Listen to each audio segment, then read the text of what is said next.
What's up, everybody? Welcome to Podcast Now. I'm Alex, and in this video, I'm going to be giving some tips and tricks for Returnal. You could look at this as a beginner's guide. You can look at this as a overall guide, but I want to go over just a handful. I honestly don't even have a number in my head as of right now when I'm recording this of how many tips I'm going to give, but I'm going to try my best to help people out as best I can.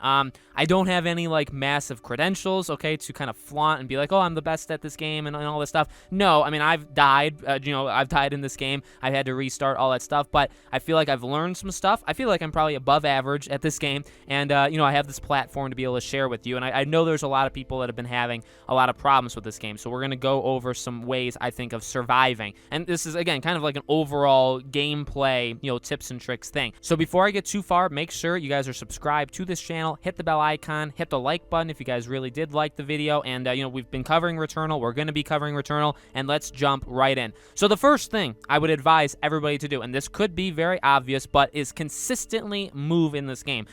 This game reminds me more of Nex Machina than any other Housemarque game, and honestly almost any other game out there. I said that before this game was coming. I said this game literally looks like Resogun and Nex Machina put together, but Nex Machina, after actually playing this game, it really is exactly what this game is, only from a third-person point of view, okay? And why I say that is because in Nex Machina, it's more important than ever to consistently be moving. So you never want to be stationary. In fact, certain malfunctions, the parasites, will actually hurt you. It depends, obviously, on which one you have, but some will actually hurt you if you stay stationary, okay? So the best way, I would say, of approaching this game is never stop moving. Don't, camp an area. And speaking of moving, one thing I have found very useful that I don't know if many other people have done this is using the environment. And I don't just mean, hiding behind rocks or hiding behind pillars so that, the enemy's bullets or, whatever weapon, I guess, the enemy is using, they won't hit you. That's definitely something that you should do. I very much advise that. But another thing that I think is very helpful is using the doors. So I've done this countless times. I think it's really good.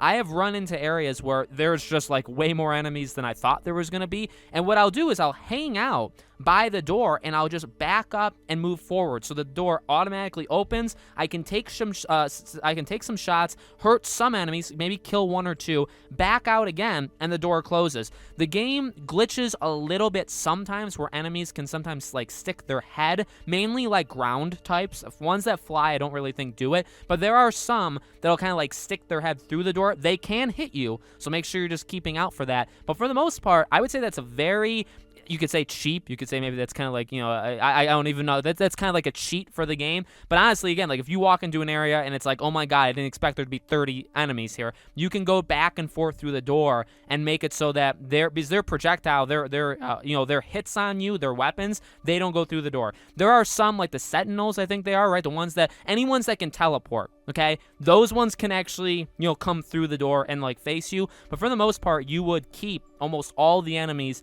on one side. Okay, the third thing is staying alive. Now that is a very broad term, and you could be saying, well, that's what an idiot would say. Well, I am an idiot. So no, honestly, staying alive. What I mean by that is staying around as long as possible. Now, obviously, the game is such, and again, I'm not a master at this game, I'm not an expert, but the game is so dependent, obviously, on you living, because if you die, you restart, right? You do the whole thing over again. But what I would say is, the longer you're alive, if you guys haven't noticed, the more powerful you get, okay? The more that you're killing enemies, the more that you're doing literally anything, okay? You are bound to get more powerful. You're bound to get better precision. Your weapons are going to increase. You're going to move faster, all of that stuff. That's, a lot of it is going to come natural. You know what I mean? A lot of it just the game gives you over and over again as you're killing enemies. Obviously, as you kill enemies, you're going to get, money to be able to buy different consumables. So now you're going to have a little bit of backup, right? You're going to find better guns, or maybe you'll find a gun, by the way, that you just really like, which I would advise. That's a tip and trick, I would say, all on its own,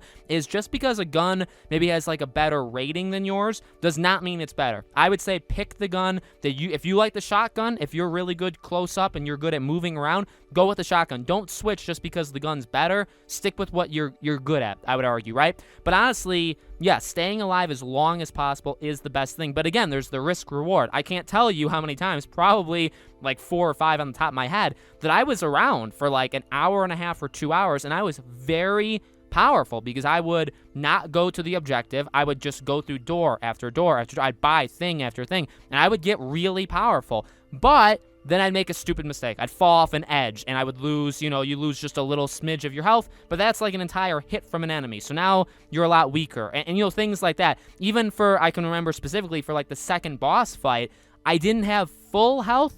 I had close to it, but I was somewhat powerful, but I fell off the edge twice facing the second boss, and I died because I basically gave him 2 free hits when I shouldn't have. So, like, and that's just me being stupid, and in reality, it's me not paying attention. You have to be paying attention to this game at all times, right? Because the enemies don't have to hit you much for you to lose health. Health is not the most common thing that you find in the world. But again, let me say it in the reverse, if you just go towards the objectives, you will not win. If you start the game, or like after you die, and you immediately go towards to face the next boss, there's 0% chance, I think, that just an average player is going to be able to beat that boss, okay? Maybe if you're like a god and you've played the game like for 500 hours and stuff like that, yeah, you'll be good, okay? Or if these are the games that you only play, you'll be good. But for the most part, you need to level up. But again, there's that risk reward. The more you level up, that's fantastic. You're going to need that for I would say most likely to beat the boss, but you can make a stupid mistake. You could do something dumb.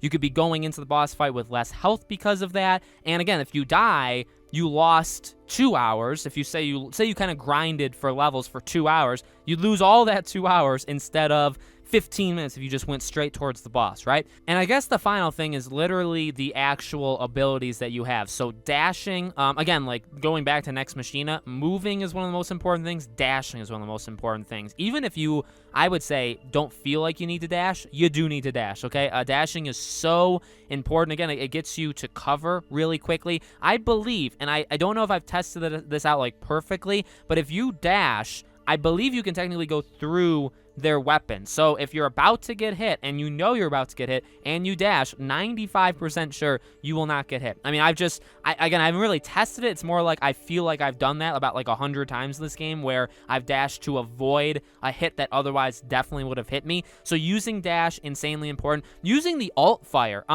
There's different alt fires and there's different guns. So and so there's a lot of experimentation there.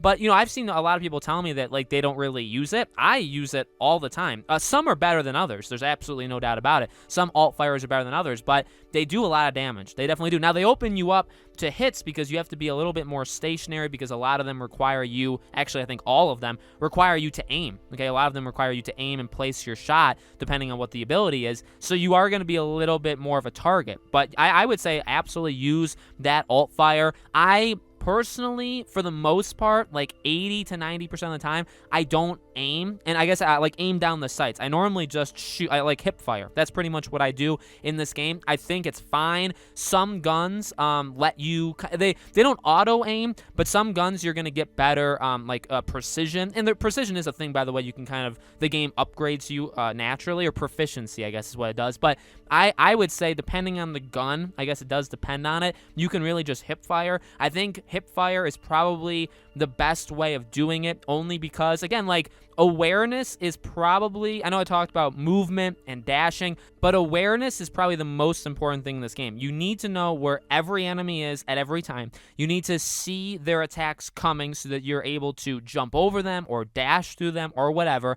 You need to know where exits are. So again, you can maybe use my trick of kind of using the door to block out shots, all that stuff. Those are all very important. And if you're aiming down the sight or, anything like that, you can't see around you as much because the camera kind of zooms in a little bit. So you gotta, it's a risk reward thing there as well, right? Because maybe you miss a lot of shots. Maybe you'd be able to kill an enemy quicker if you, aimed a little bit better. So maybe you'd want to kind of aim down the sights. But at the same time, I don't know. I personally would rather see all the enemies, and these enemies move, and that's another thing that I think takes a little bit to get used to is, they're not stationary. They don't have really patterns like you would see in certain shooters where it's like AI and they'll go from one place to the next, something like that. I mean, again, like some of the ground enemies can just show up right behind you. There's some of them that can teleport, and they'll get very, very close to you and you won't really see it coming. So constantly being aware of where everybody is very, very important. And I don't even think that's not really a skill. That's just something that I think you get good at the more you play it, where you're just more aware, right? The first time you see an enemy type or you see a boss, you're not going to know what the heck they're going to do. There's nothing I can say or anybody that can say to get you ready for that. Obviously, I guess unless you watch other people do it, but really the best way of doing it is just getting in there, learning what they do, and then, kind of adapting to it. So those are mine. I'm sure I can maybe think of more, but I think that's a pretty good starting point. So let me know in the comments below, guys, what do you think? Is there anything that I missed that you would recommend, people do? Let me know. Again, if you guys did like this video, make sure you subscribe. Make sure you guys have the bell icon turned on so you see when all my Returnal videos go up. Give this video a like. Super, super helps me out on this channel. And like I said, there'll be many more Returnal videos to come, okay? Thank you for watching. I really appreciate it. I hope to see you all on the next video.